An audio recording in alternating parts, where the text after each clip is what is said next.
I'm delighted to welcome to the programme this afternoon our very own Roy Walker. Hi, Gerry, I'm delighted to be here. It's great to see you. I haven't seen you for, well, the last time I think was we did the Mary Peters tribute in the Opera House. Do you remember? That's right. That was the last time I saw. Yeah. How's the form? They're great, and great form, so I am. I'm busy, working away, travelling a lot. I'm enjoying life. And you're looking really thank you, fantastic. Thank you. You're back home tonight because you're playing Cookstown tonight. We'll talk a little bit about that later. But do you get a chance to come home much nowadays? Not so much now, Gerry, because my mum died like a few years ago. And I've only got one or two cousins and left, you know, and they're not mobile. So unless I was working, well, it's always nice to come home, but unless I was working, I wouldn't have the time, you know. How long have you been in Lytham now? How long have you been living there? Since 77. Wowee. Isn't that a lifetime? Yeah. So is Northern Ireland still home, or has that gone now, do you reckon? Well, you know, Belfast is always Belfast to me, you know what I mean? And the friends I met, you know, the friends that you and I both know, you know, it's always a delight to see them and what have you. And it's always a really good thing to come home and do your comedy for, you know, the Ulster audiences. So I really do look forward to that. Really good, really good. And if I'm cruising on the Queen Mary or the Queen Victoria or something like that, it's lovely when somebody from Northern Ireland comes up to you and says, "What about you?" That's great. Everything started here for you, of course. Now, there was the Talk of the Town. You were the compere of the Talk of the Town. Everybody introduces you to that.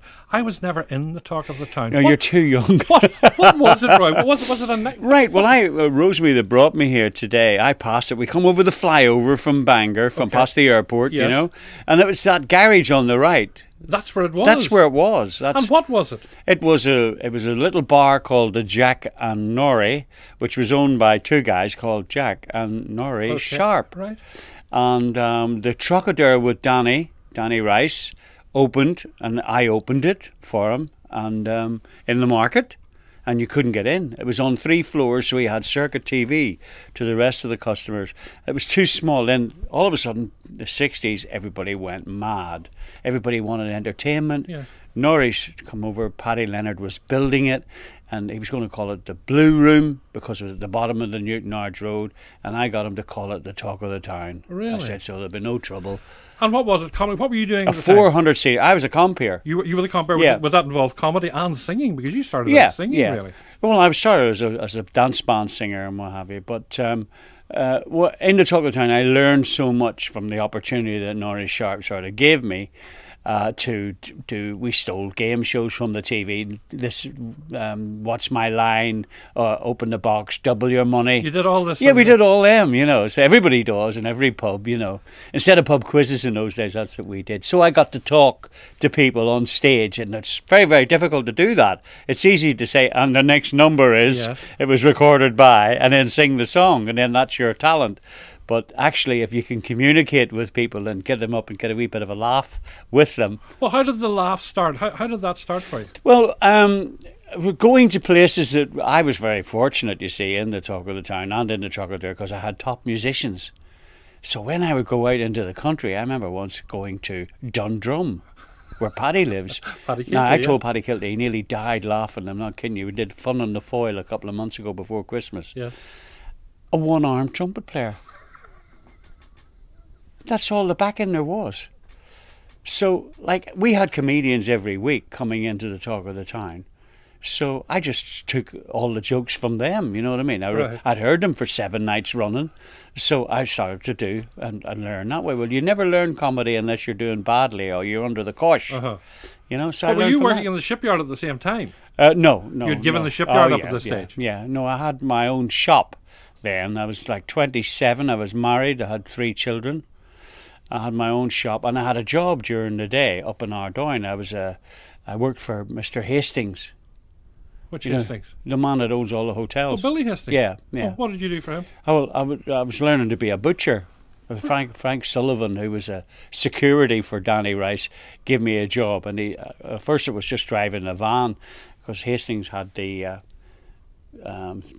food that would go into the airport and the Starmount Hotel. Okay. So he had his own butcher shop and distributed it like that. So I just took it was over in a couple of hours every day. But basically, you were making your money at nights in the Yeah, clubs, but I right? used his van, Mr. Hastings' van, for my fruit shop. Did you tell him? Yeah, he found out later on. You didn't much get past Mr. Hastings. Why did you leave Northern Ireland? Because you came at a time in the 60s, the Troubles were just round the corner, things were closing down right, left and centre. Yeah, well, but lots of people say to me, why did you leave? It was obvious why we left, I was a Protestant and Jean was a Catholic. I couldn't go to her house and she couldn't come to mine. That's the way it was. The streets, curfew in the streets, and of course I couldn't work because the curfew. There was no, you couldn't work after 7 o'clock. So we were quite naive. I fell in love. I had a wonderful wife and 3 children and what have you, and a great career going, and suddenly, nothing. But was it your decision to go, or were you forced out? Well, in a way, it sort of came to when people are starting to get hurt and badly hurt all around you, you sort of know you're in the wrong place at the wrong time, So, but I made so many friends. How did that make you feel at the time, Roy? To tell you the truth, I never really thought about it. I never thought of the victim or anything like that there, because I was in love with show business. I was in love with family. I had a great family, you know what I mean? Now, that might sound a wee bit over the top to you, but nobody else I knew had a great family, but I wanted one. I was in 4 foster homes and a children's home before I was 7 years of age. So I wanted to have a family. Jean wanted to have a family. In those days, it's a long time ago, but in those days, to have a family, a wife, a job, and maybe a car, you'd made it.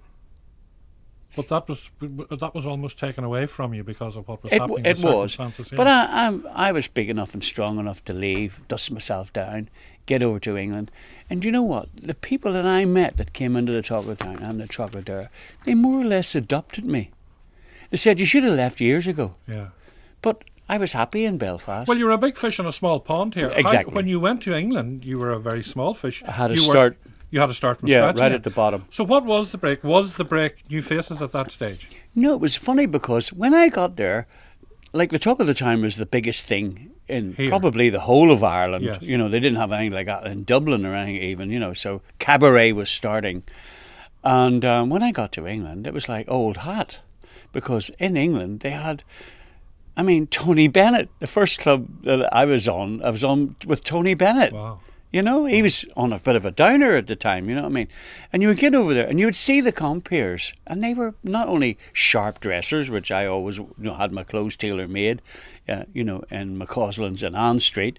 And when I arrived in England, they always said, he's in show business, but you should see his suit. Peter McCausland made all our clothes, you know what I mean? It was brilliant clothes that he made. So I found out that they were just as good a singer, if not better than me. And of course I had the experience of introducing people, which very few people can do. That's your game. Did you go to England as a singer? As a sort of one, a comedy vocal. Right. Comedy vocal was the billing. And when I got there, they went, comedy's king. You've got to be a comedian. You know what I mean? And then lots of people said to me, do you know you tell the jokes better than some of the comedians? So I thought, do I? Of course, like Frank Carson was a friend, but you couldn't copy Frank Carson. No. You know what I mean? So where did your style come from? This very laid back... Fear. Good answer. But it worked, I tell you. Well, it was. I can remember the night. We. By the way, I was 26, Gerry. I owned my own house, I owned my own business, and I had a great career going with the Talk of the Town and what have you. I had a brand new car, all that sort of stuff, and 3 lovely children. And we finished up in a council house in Peterlee, south of Sunderland, working 12 shows a week. Wow. Right? But I was learning. I was learning all the time and what have you. And comedy was king. The Comedians was going to come out in 72. I'd gone over in 69 to try out. That's when I worked with Tony Bennett. Okay. And I went back again in 71, and that was for good. And I gave Jean £100 Did you ever hear of an agent called Jack Wallace? I have indeed. Well, Jack was very good to me. Him and Mary, God rest them, they're lovely people. And he gave me 100 quid, you know, and he said, don't forget to give me it back when you're rich and famous, Roy. Wow. You know, so I gave Jean the 100 quid. And that kept you going in those early That kept days. her going for, I said, it'll do for a month until I get something.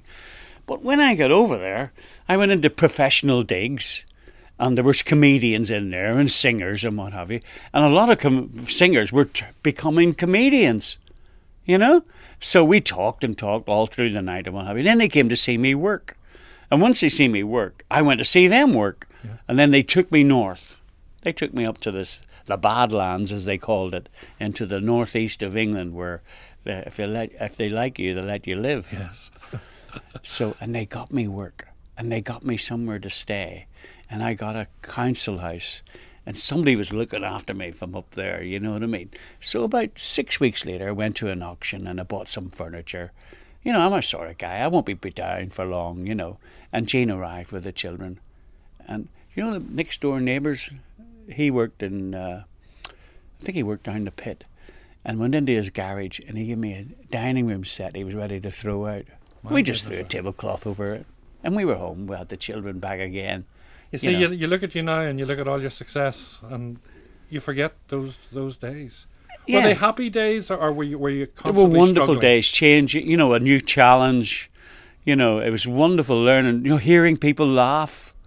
You know, changing my whole career around. You know, even to this day now, you know, I sing an occasional song, and they say, the audience come up to you and say, "Could you not sing another one for us, please?" You know, because the voice is still good, but I love the comedy. Actually, but you're so good at it. So you're asking me about how did it start. So I wasn't doing very well, but just well enough. But I had a voice to get me out. So if things were really bad, I'd sing a couple of songs and the audience would forgive you.